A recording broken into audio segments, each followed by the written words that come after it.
성가대가 이렇게 찬양을 올려드리면 하나님께 올려드리는 거잖아요. 여러분에게 하는 게 아닙니다. 이건 하나님에게 올려드리려고 하는 건데, 그 하나님이 들으시면서 우리도 들리지 않습니까? 이게 얼마나 좋아요. 그래서 예배라는 게 이분들이 하나님께 올려드리지만 우리가 이 함께 예배의 자리에서 함께 들을 수 있는 특혜를 얻은 거죠. 그리고 또 우리가 마음을 합해서 우리도 찬양을 하지는 않지만 그런 마음으로 함께 하나님께 올려드리는, 우리가 예배 자리에 있어서 함께 얻을 수 있는 은혜 중에 하나입니다. 그래서 우리 교회 이 배치도 보면요, 여러분 그 고전적으로 교회는 이렇게 앞으로만 바라보게 돼 있잖아요. 이 좌석들이 그렇지 않습니까? 그런데 우리는 보면 양쪽 끝에 보시면 이렇게 좀 이렇게 비스듬하게 해놨죠. 그래서 이제 이쪽에 계신 분이 이쪽에 보입니다. 그리고 이쪽에 계신 분이 이렇게 대각선으로 보여요. 그래서 나와 함께, 이 교회라는 것은 공동체라는 것을 알 수 있는 거예요. 예배를 드리지만 나와 하나님과의 관계이지만 여전히 우리는 다른 사람들과 함께 예배드리고 있다. 그런 거죠. 휴스턴에 에드 영이라는 목사님이 계세요. 이분이 세컨드 베프티스트 처치인 것 같아요. 세컨드 베프티스트 처치라고 한 2만여 명 되는 큰 교회의 이제 목사님이신데, 그 목사님 아드님이 에드 영 주니어라고, 여러분 다 아주 유명한 분이라 아주 뭐 미국의 베스트셀러 작가들이 그러는데, 그 아들은 그레이프바인이라고 달라스의 아주 큰 뭐 또 몇만 명 되는 대형 교회를 이렇게 개척해서 했죠. 그런데 그 에드 영 그 아버지 목사님 교회에 이렇게 가보면 거기는 베프티스트인데 어떻게 되어 있냐면요, 예배당이 이렇게 사면으로 되어 있어요. 그러니까 가운데에 목사님이 가운데 서 계시고요, 회중이 이쪽에도 있고 이쪽에도 있고 이쪽에도 있고 이쪽에도 있어요. 저는 정신이 하나도 없더라고요. 목사님 보면 뒷모습이 막 보이고 말이죠. 이렇게 또 돌아서면 뒷모습 보이고, 저는 그건 좀 이상한 것 같던데, 저희는 이렇게 그래도 이렇게 일자로만 하지 않고 서로 볼 수 있는, 그래 우리는 공동체라는 거예요. 우리는 공동체로 살아가는 것이죠. 교회는 공동체이기 때문입니다. 여러분 간혹 그 예수님 사진을 또 그림을 보시면 예수님이 막 크게 웃고 있는 걸 보신 적이 있으실 거예요. 막 활짝 웃고 계신 예수님의 그런 사진이 있는 걸 저도 이렇게 본 적이 있습니다. 그런 모습을 보면 저희들도 같이 막 기쁨이 확 넘치고 무척 좋아요. 그런데 말이죠, 이상하게도 성경에는 예수님이 웃으셨더라, 혹은 예수님이 활짝 웃으셨더라, 이런 말씀이 기록되어 있지 않습니다.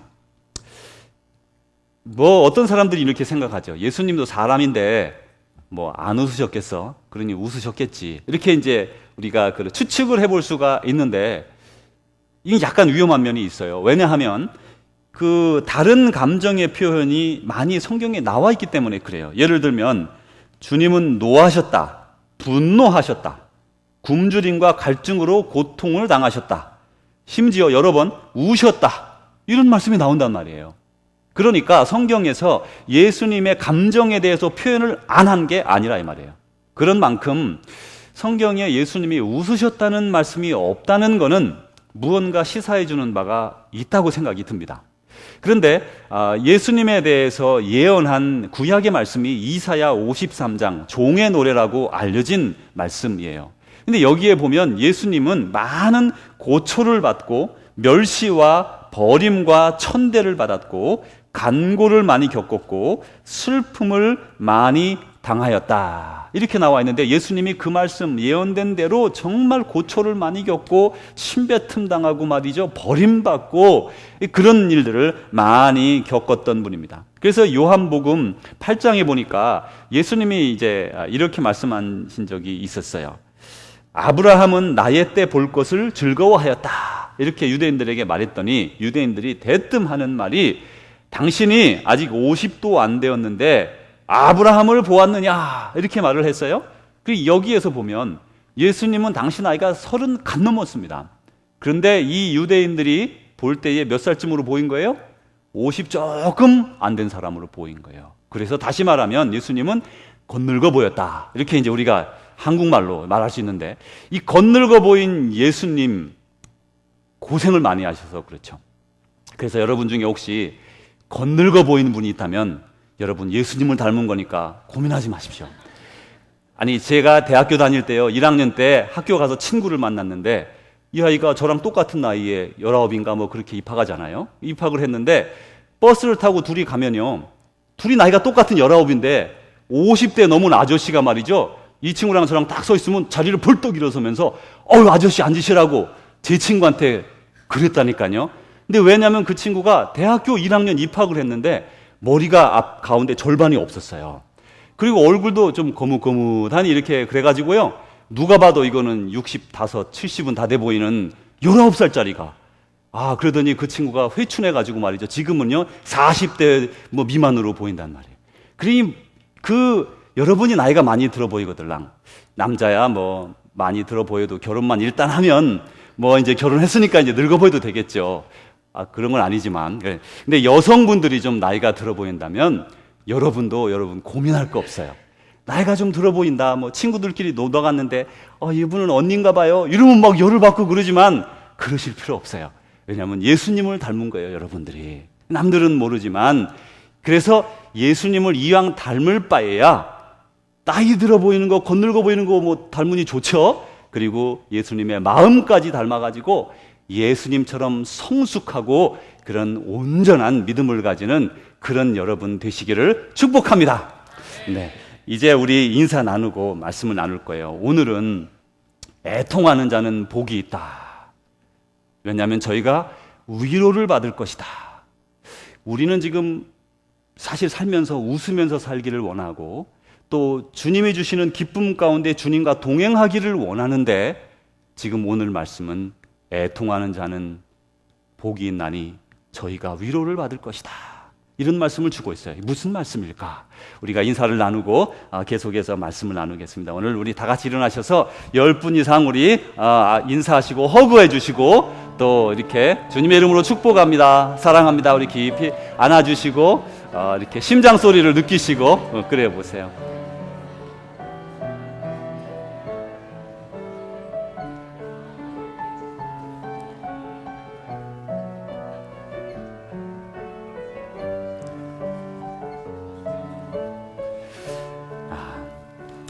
여러분 중에 최근에 가슴이 터져라고 울어본 분이 있으십니까? 남자는 울면 안 돼. 우리 어렸을 때부터 그런 말 들어가지고 남자에서 펑펑 울지는 못해도 가슴이 메어지도록 그런 답답함을 느끼면서 애통해 본 적 있으십니까? 제가 이렇게 이제 말씀을 기도 가운데 준비하면서 그런 분이 많지는 않구나 하는 걸 제가 이렇게 생각이 들게 됐어요. 그렇지만 아주 없는 게 아닙니다. 불과 한 달 전에 우리 교회 식구 중에 한 분의 그 손주가 태어난 지 얼마 되지 않아 세상을 떠났어요. 하나님이 데려가 버렸어요. 에녹은 365살 돼서 데려갔기 때문에 좀 덜 억울한데, 어린 아이를 데려갔을 때 그 마음은 이루 이렇게 표현할 수 없는 그 아픔, 그게 막 눈물로도 해결이 안 되는, 뭐 아무 것으로도 해결이 안 되는 아픔이 우리에게 찾아옵니다. 그런 분들이 있어요. 그리고 또 이렇게 사람이 이렇게 세상을 떠났기 때문에 이별이 아프잖아요. 이별이 가장 아픈 건데 세상을 떠났을 때 큰 아픔을 느낍니다. 제가 이제 같이 우리 교회 식구들이 이제 그래도 많이 되셔서 제가 한 분 한 분 이야기 나누면서 어떤 분 질병으로 막 질병이 안 낫는 거예요. 계속 안 나서 막 고민하면서, 특별히 자녀의 질병이 안 날 때 여러분 얼마나 가슴 아픈지 몰라요. 그냥 계속해서 번복해서 일어나는 질병, 약을 먹어도 해결되지 않는 질병들이 나타날 때 얼마나 고통스러운지 몰라요. 그런 고통을 또 위해서 기도하고, 또 생명을 잃었을 때 여러 가지 이유를 위해서 기도할 때마다 이렇게 저에게도 같은 아픔이 와요. 그 식구가 느끼는 그 가슴 아픔, 그냥 그분들을 위해 기도하게 되죠. 그런데 이렇게 생명을 잃어버려서 또 이별하게 되어서 그런 아픔도 있지만, 다른 이별이 또 있어요. 20년, 30년, 50년 동안 친분 있게 잘 지냈는 친구가, 중마고우가 어떤 이유로 말미암아 탁 틀어져 가지고, 야 임마 너하고 내 다시는 안 본다 이러면서 헤어졌을 때, 이건 생명을 잃어버린 이별이 아니지 않습니까? 이 사람은 지금 어딘가에 삽니다, 지금. 아니면 한 지역에 같이 있을 수도 있어요. 심지어 한 교회 안에 같이 있을 수도 있어요. 그런데 그 사람을 잃어버린 거예요. 그 슬픔도 여러분 말로 다 할 수 없어요. 주님의 나라의 간부는 천국을 갔으니 그래도 나중에 만난다는 소망이 있지만 이 땅에서 마음이 갈라져서 그 관계를 깨어져 버리고 그 사람을 잃어버리게 되면 마음이 얼마나 아픈지 몰라요. 거기다가 사랑의 마음이 깨어져서 되돌아서서 미움의 마음으로 변해버렸다. 여러분, 이것처럼 가슴 아픈 이별이 세상에 어디에 있겠습니까? 이제 이렇게 우리 사람들은 이별이나 혹은 또 질병이나 혹은 사업의 어려움, 재정의 어려움, 또 부부간의 관계 속에서의 어려움, 자녀와의 어려움, 고부간의 어려움, 이런 많은 관계나 혹은 인간 실존의 문제에 있어서 눈물을 흘리게 됩니다. 여기에서 우리가 조금 더 지나가 보겠습니다. 이건 믿는 우리나 믿지 않는 사람들이나 똑같은 거니까요. 근데 조금 더 나아가 봅니다. 성경에 고린도 후서 7장 10절에 이렇게 말했습니다. 우리 같이 한번 읽어보겠습니다. 하나님의 뜻대로 하는 근심은 후회할 것이 없는 구원에 이르게 하는 회개를 이루는 것이요, 세상 근심은 사망을 이루는 것이니라. 아멘. 여기에 보면요, 근심을 두 가지로 나눴는데 하나는 하나님의 뜻대로 하는 근심이라는 게 있다. 또 하나는 세상 근심이 있다. 이렇게 말씀하셨어요. 조금 전에 제가 말씀드린 것은 하나님의 뜻대로 하는 근심이 아니고 세상 근심이었어요. 세상 사람도 다 느끼는 근심이고 우리도 느끼는 근심이고 애통이고 정말 그 눈물입니다. 그런데 근심의 두 가지가 있는데 세상 근심, 그 애통은 사망을 이룬다는 거예요. 세상에서 우리가 어려움 때문에 막 눈물을 흘리고 하는데 그게 깊어지면 어떻게 돼요? 몸이 연약해져서 세상을 떠나게 된다, 그 말이에요. 그런데 반대로 다른 근심의 종류가 있다, 이렇게 말씀하셨는데 그건 뭐냐면 하나님의 뜻대로 하는 다른 종류의 근심이 있다, 이렇게 말씀해 주셨어요. 그것을 통해서 사람은 새로워지게 된다, 더 나아지게 된다, 그 말씀을 주고 있는 거죠. 이것은 어떤 거냐면 어떤 죄악을 내가 마음에 품었습니다. 아니면 죄악된 생각을 입으로 말했습니다. 계획했습니다. 아니면 내 손에 피를 묻혔습니다. 그리고 나서 그 거짓된 삶, 그릇된 삶, 그거를 내 마음에 품고서 이미 저질러졌어요. 그걸 품고서 괴로워서 하나님, 저 어떻게 하면 좋겠습니까? 제가 정말 원치 않았는데 이렇게 했습니다. 아니면 내가 눈에 씌어서 정말 거짓에 정말 속아 넘어가서 이렇게 됐습니다. 저를 용서해 주십시오. 어떻게 하면 좋겠습니까? 이렇게 안타까워하고 애통하고 답답해하는 마음이 들어가는 거죠. 그건 사람이 못 말려요. 다른 사람 몰라요. 저 사람 잘 되는데 왜 저렇게 혼자 얼굴이 저렇게 죽을 상이냐? 그건 마음에 그 죄악된 짐이 들어있어 그런 거죠. 그게 바로 하나님의 뜻대로 하는 근심이에요. 이 하나님의 뜻대로 하는 근심이 없는 사람은 마음에 그런 화인 맞은 사람이라 그렇게 말합니다. 그러니까 우리는 죄악을 범하면 그것이 마음을 괴롭히고 마음을 힘들게 하고 그래서 회개에 이르게 하는 것이죠. 그래서 우리 그렇게 하나님 앞에서 죄악을 범하고 사람들에게 죄악을 범하고 마음에 고통스러워하고 하면요, 어떻게 되냐면 하나님 앞에서 겸손해지는 거예요. 하나님 앞에 내세울 게 없는 거예요. 여러분, 자신을 돌아보지 않으면요, 자기가 늘 깨끗한 줄 알아요. 그 거울을 보지 않으면 사람이 자기가 지저분한지 깨끗한지를 모릅니다. 그 자신을 잘 보려면 거울을 보고 내가 괜찮구나, 딱 이렇게 해야지 깨끗하지. 난 괜찮아. 그리고 눈곱이 붙었는지 고춧가루가 꼈는지 뭐 머리가 막 새집을 졌는지 자기를 안 보는 사람은 알 도리가 없지요. 그런 것처럼 우리가 자기 자신을 말씀에 비추어 보고 자기 자신을 영으로 바라보고 자기 자신의 행실을 이렇게 바라보면요, 거짓되고 더럽고 추한 것들이 우리 속에 얼마나 많은지 몰라요. 그걸 바라보면 회개하지 않을 영혼이 없어요. 근데 우리는 점점 자기 자신을 바라보기를 게을리합니다. 아니, 살기에 바빠요. 학생은 공부하기에 바쁘고, 그리고 말이죠, 애들은 놀기에 바쁘고, 그리고 말이죠, 어른들은 돈 벌기에 바쁘고, 먹고 살기에 바쁜 거. 바쁘다 보니까 자신을 돌아보지 아니하고 자신을 돌아보지 않으니까 회개할 필요가 없어지고 자신은 죄가 없는 줄 알고 살아간다, 그런 말이죠. 그래서 자신을 돌아보게 되면 회개하는 영혼을 갖게 되고 그런 사람은 하나님 앞에서 교만한 자가 없어요. 자기가 죄 졌는데 뭐가 교만하겠어요? 그런 사람은 다른 사람 앞에서 교만하지 못합니다. 왜냐하면 내가 이미 하나님 앞에, 다른 사람 앞에 죄를 졌으니까 내가 어떤 인간에게 돌을 던지고 어떤 인간에게 내가 손가락질을 하겠습니까? 내가 죄인인데 다 그 죄가 그 죄고 그 죄가 그 죄고 도토리 키재기. 그런데 자기 자신을 돌아보지 못하는 사람은 다른 사람에게 돌을 들어 던질 준비를 하는 거예요. 이제 스스로, 조금 전에는 자기 세상 사람들이 다 가지는 아주 그냥 실존적인 문제, 삶의 문제, 먹고 사는 문제, 질병의 문제, 생명의 문제, 이별의 문제, 이런 걸 가지고 슬퍼했던 사람이 이제는 한 단계 더 올라가서 그 윗단계에서 사고를 확대하여 이 영혼의 마음을 확대하여서 보니까 그런 애통도 있지만 그 애통을 넘어서서 내 영혼의 그 부족함 때문에 내 영혼의 회개의 눈물과 애통이 있다는 걸 우리가 지금 발견하게 되었습니다.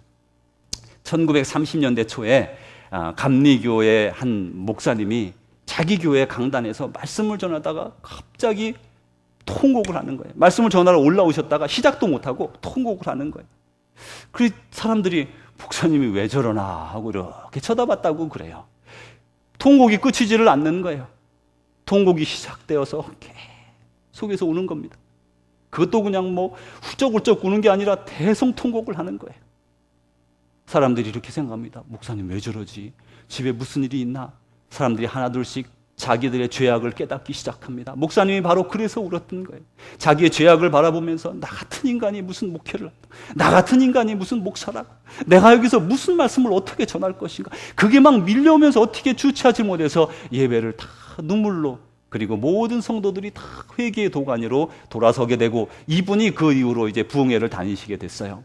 그래서 1930년대 초에 그분이 나아가는 곳마다 영혼이 깨어지고 심령이 회개가 나타나고 그러면서 많은 사람들이 자복하며 자기 자신을 바라보기 시작하고 자기의 죄성을 바라보고 자기의 그릇된 거, 교만한 거, 죄악된 거 다 바라보면서 회개하기 시작했습니다.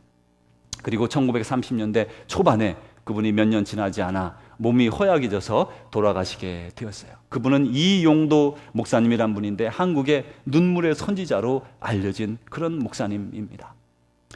또한 1907년도에 여러분 한국의 대부흥이라는 게 일어났어요. 이게 뭐냐면 한국의 이제 1907년도에 길선주 장로님, 그 당시는 목사님이 아니세요. 한국의 신학교가 처음 시작된 게 1907년이기 때문에 아직 목사님이 없을 때죠. 그래서 선교사님들 목사님만 있을 때입니다.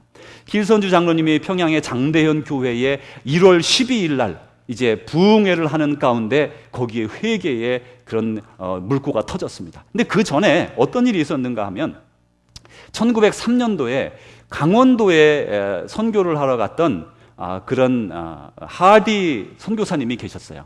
근데 이분이 수년째 선교를 하는데 열매가 하나도 없는 거예요. 여러분 옛날에 한국에 어떻게 전도했는지 아세요? 어떻게 하냐면 이렇게 제가 그때 산 것도 아니고 여기 신명훈 장로님이나 혹은 연세 많으신 특별히 그쪽 위쪽에 사실 분들은 잘 아시는데 말을 타고 다니면서요. 1884년에 처음 알렌 선교사가 들어온 이후로부터 해서 말을 타고 다니면서 동네마다 다니면서 짧은 한국말로 말이죠. 전도하는 거예요.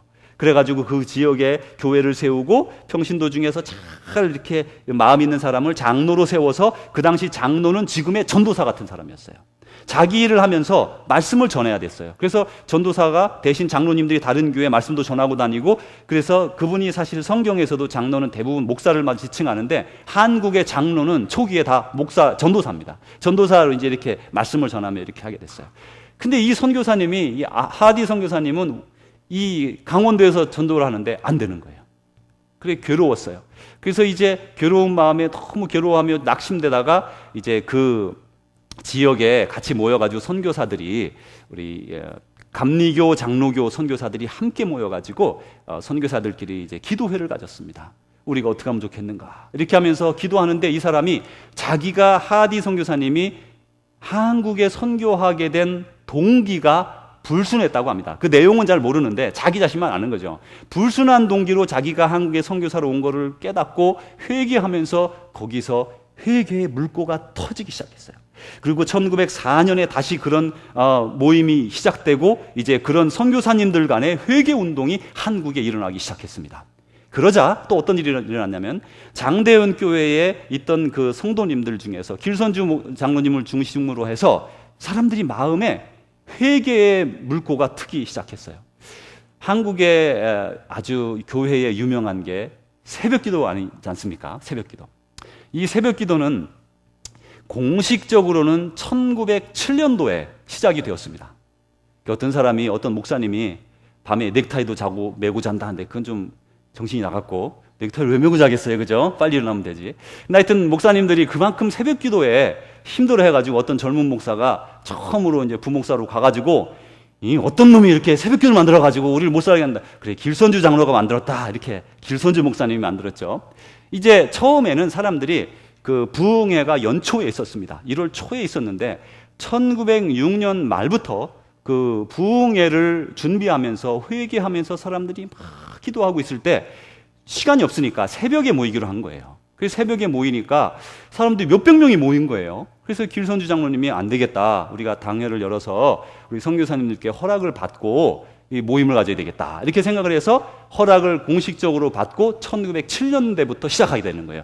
이 모이기는 1906년대부터 말에부터 모였지만, 그래서 1907년도부터에도 계속 연결해서 이제 공식적으로 새벽에 모임을 갖기 시작했습니다. 그러다 1907년 1월 12일 날, 1월 12일 집회 가운데, 토요일 집회 가운데 성령의 불길이 떨어져서 장대현 교회를 다 불태우고 다 자복하고 회개하고, 그리고 평양으로부터 원산, 그리고 주위에 있는 많은 지역으로 이제 전국으로 한국의 부흥이 퍼져나가게 되었어요. 여러분, 회개가 없으면 부흥이 없는 거예요.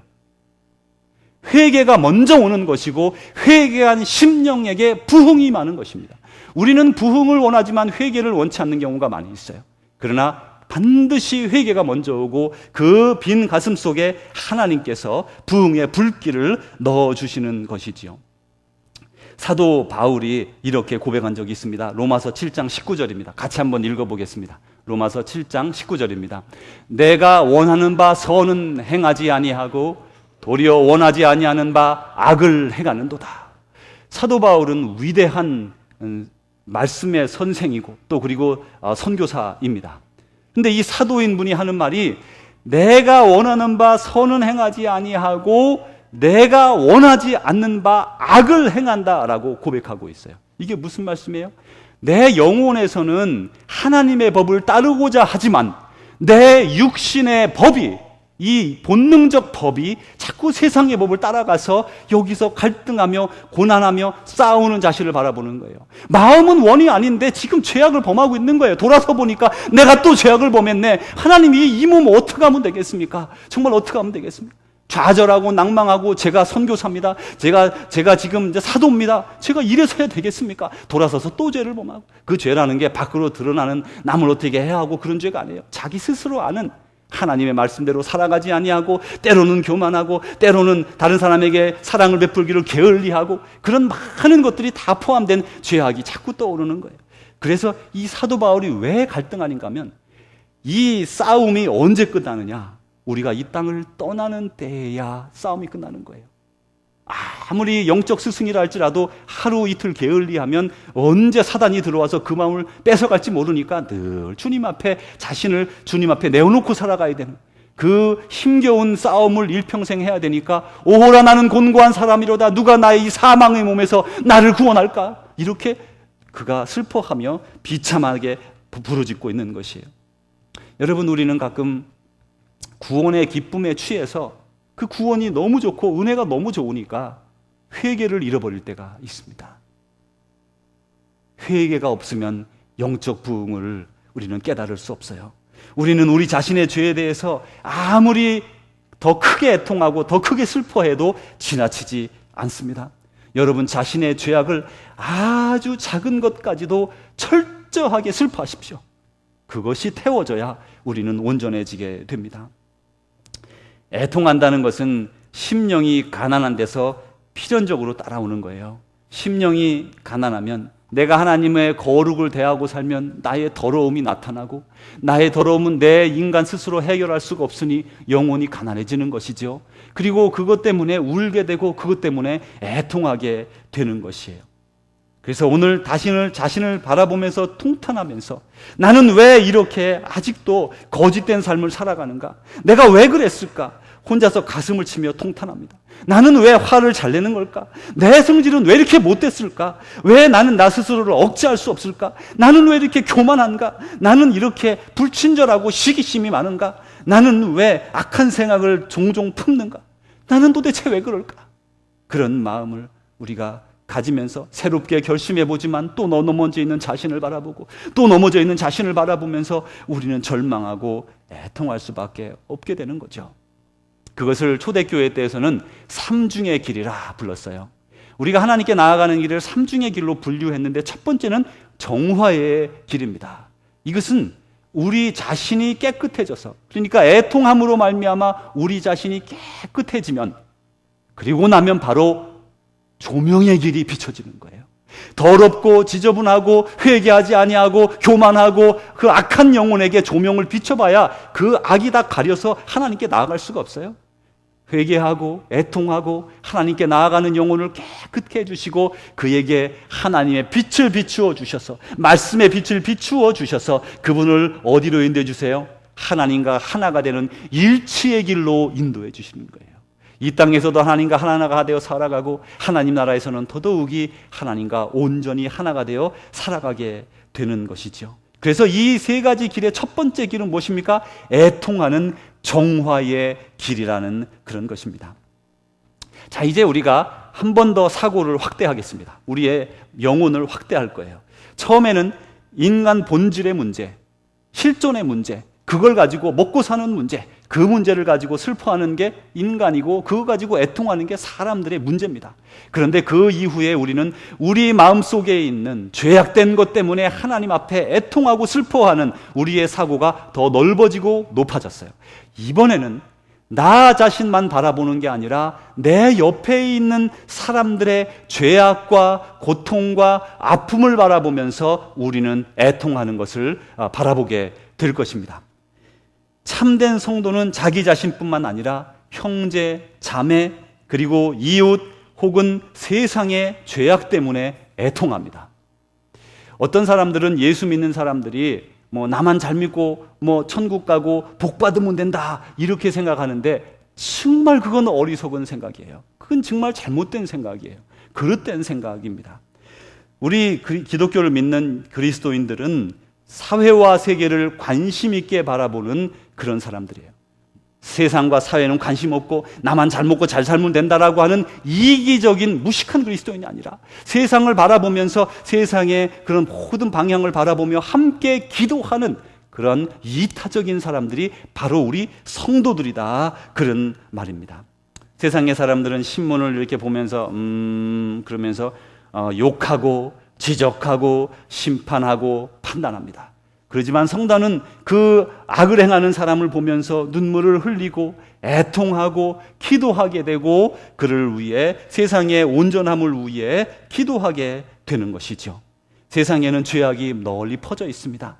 그 죄악을 보면서 인간의 죄성을 바라보면서 애통해하고 저들이 회개하기를 간구하는 것이죠. 인생을 허비하며 타락한 자들을 보고 불쌍히 여기며 기도하는 것이고, 욕심 부리는 사람들을 보면서 불쌍히 여기며 애통해하는 것입니다. 도덕적 혼란과 인류의 불행, 또 쾌락을 쫓는 사람들, 세상에 에볼라와 같은 많은 질병으로 고통당하는 사람들 그 가정을 바라보면서 함께 애통해하는 게 바로 우리 성도들이시죠.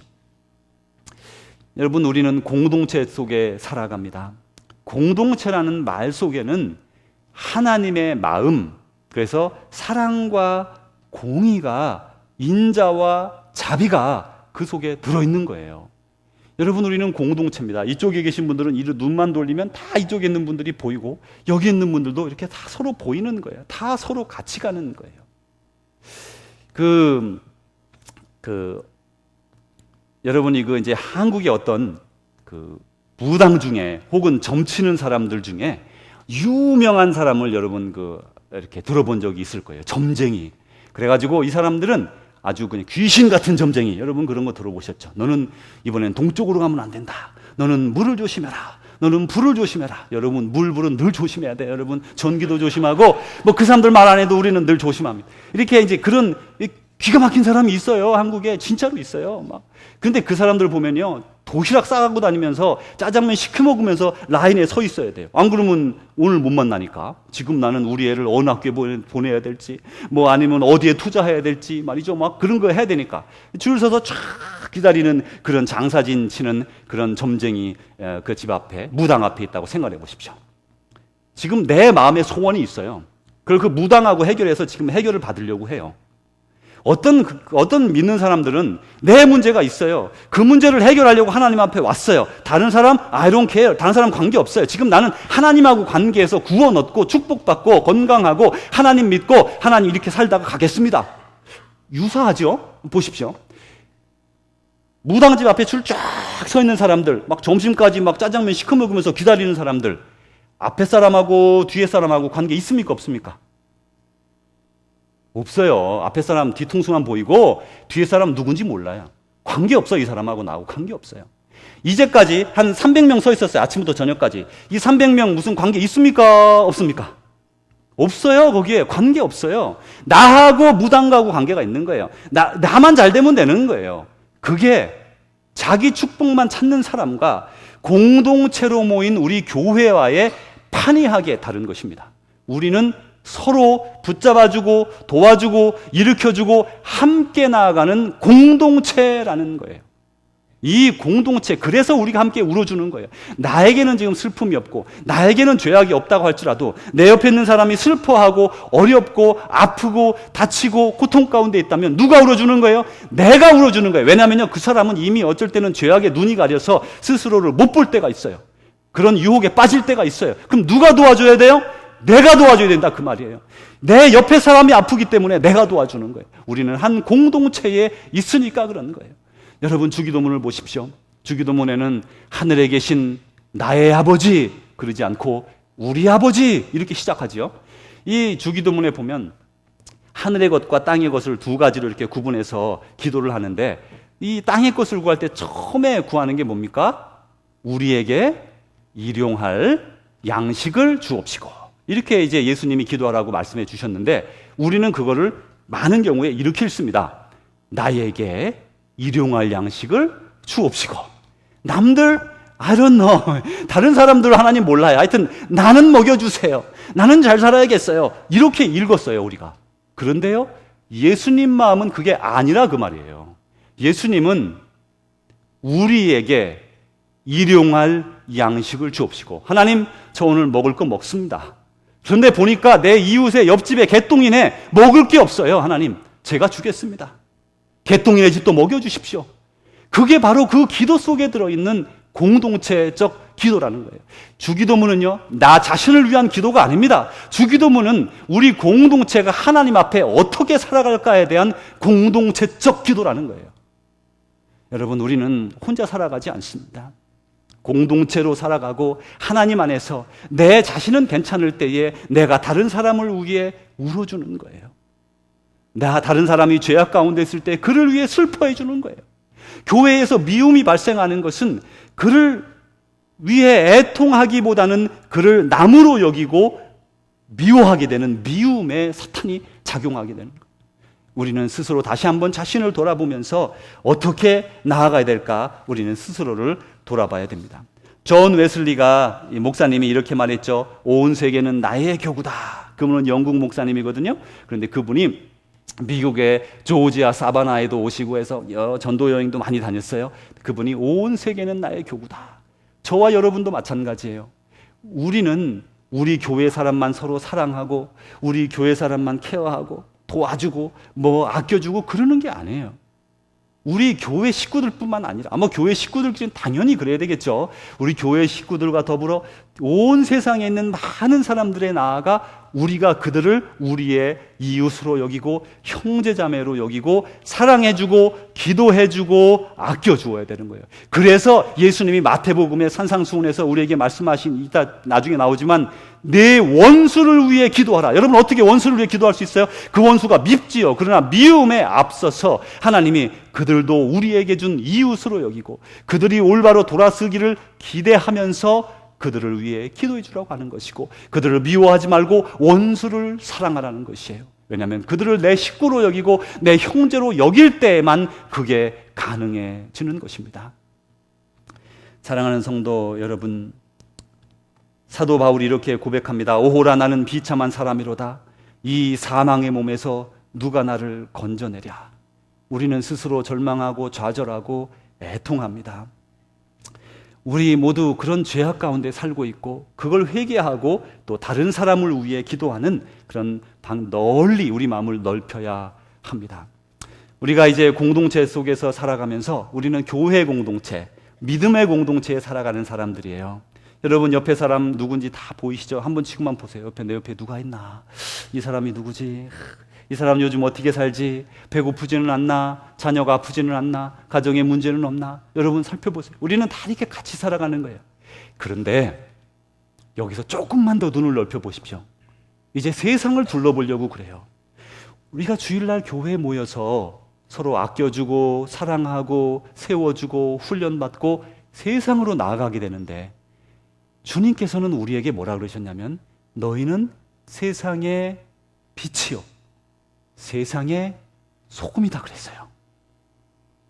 교회의 빛과 교회의 소금이라고 말씀하시지 않으셨어요. 다시 말하면 저희들은 하나님이 특별히 우리를 불러내주셔서 세상이라고 하는 공동체에 저와 여러분을 파송하시는 거예요. 그 공동체가 악한 공동체일 수도 있고요, 그 공동체가 아주 좋은 공동체일 수도 있어요. 그렇지만 그거에 관계없이 저와 여러분을요, 그 공동체에 지금 보내시는 거예요. 다시 말하면 우리는 보통 사람이 아니라는 거예요. 하나님이 뽑으셔서 주일날 함께 만나 믿음으로 충만케 하시고 능력으로 채워주시고 성령으로 충만케 하시고 세상으로 파송하는, 세상을 썩지 않도록 만들려고 소금으로 보내주시고 어두운 세상에 공의와 사랑으로 밝히라고 사랑으로 보내주시는, 빛으로 보내주시는 그런 사도들이다, 그런 말이에요. 여러분 때문에 세상은 밝아지는 것이고요, 여러분 때문에 세상은 썩지 않는 것이에요. 여러분, 세상을 구하십시오. 그러라고 주님이 저와 여러분을 이렇게 주님께로 부르셨기 때문입니다. 사랑하는 성도 여러분, 애통하는 자는 복이 있나니 저희가 위로를 받을 것입니다. 우리가 자신의 죄에 대해서 애통하고 이웃의 죄에 대해서 애통할 때에 하나님이 그 마음을 깨끗이 씻어주시고 만족해 하시고 마지막 하나님 나라에 이르렀을 때에 주시는 큰 상급을 바라보면서, 그 영광을 바라보면서 오늘도 기쁨 가운데 성실하게 열심히 걸어가게 되는 것입니다. 오늘의 고난은 장차 우리에게 나타날 영광과 좋게 비교할 수 없도다. 여러분, 끝까지 주께 받은 빛을 세상에 전하십시오. 여러분, 세상의 소금입니다. 그 세상에 나아가 여러분의 삶의 자리에서 소금 역할을 감당하십시오. 애통하는 자는 복이 있다고 말씀했습니다. 우리 자신을 돌보는 것은 물론이거니와 나의 죄성도 바라보고 나의 죄악도 바라보며 이웃을 돌아보면서 애통할 때에 우리의 영혼이 더욱더 복되고 위로를 누리게 될 것입니다. 다 같이 기도하겠습니다. 하나님 아버지, 애통하는 자는 복이 있나니 저희가 위로를 받을 것이라 약속하셨습니다. 하나님, 오늘 우리가 우리 자신의 죄에 애통하고 또 돌아서고 회개하며 우리 이웃과 함께 믿음의 형제자매 된 자들의 죄악을 바라보며 애통하고 그들의 슬픔에 동참하며 애통하오니 하나님, 그들이 돌아서게 하시고 또한 세상에 나아가 아직도 욕심에 사로잡혀 살아가는 불쌍한 이들에게 주님, 그들을 바라보며 애통하오니 오 주여, 그들을 죄악 가운데서 구원해 주옵소서. 하나님, 우리 때문에 세상이 밝아지게 하시고 우리 때문에 세상이 썩지 않도록 오 주여, 우리를 보내소서. 주의 뜻을 이루겠나이다. 예수님 이름으로 기도하옵나이다. 아멘. 애통하는 자에게 복이 있나니 저희가 위로를 받을 것임이라 주님 약속하셨습니다. 여러분이 자신의 죄악을 바라보면서, 이웃의 죄악을 바라보면서, 세상의 죄악의 관영함을 바라보면서 애통할 때에 하나님이 여러분에게 복 주시고 또한 위로함으로 덮어주셔서 천국 가는 소망길에 늘 은혜와 은총으로 인도하여 주실 것입니다. 여러분 힘내십시오. 이제 얼마 남지 않았습니다. 최선을 다해서 죄악과 싸우며 세상을 구원의 길로 이끌어 가십시오. 이제는 우리 구주 예수 그리스도의 은혜와 하나님의 사랑하심과 성령님의 교통하심이 오늘도 주님께서 주신 말씀을 들으며 위로받으며 오늘도 주님의 뜻으로 우리 자신을 되돌아보고 세상을 되돌아보며 다시금 세상에 보내진 사도로서 스스로를 깨닫고 세상으로 향하여 나아가는 주의 귀한 백성들 위해 또한 사랑하는 우리 조국 대한민국과 사랑하는 이 땅 미국 땅과 전 세계 예수 그리스도 안에서 함께 믿음의 형제자매 된 모든 이들과 또한 이 시간 갖은 박해와 고난과 고통 가운데 예수 그리스도 그 믿음을 가지고 오늘도 그 어려움 가운데 주님께 의지하며 기도하며 간구하며 눈물 흘리는 고통 가운데 있는 우리의 믿음의 형제자매들 위해 이제로부터 영원히 함께 하시기를 축원하옵나이다. 아멘.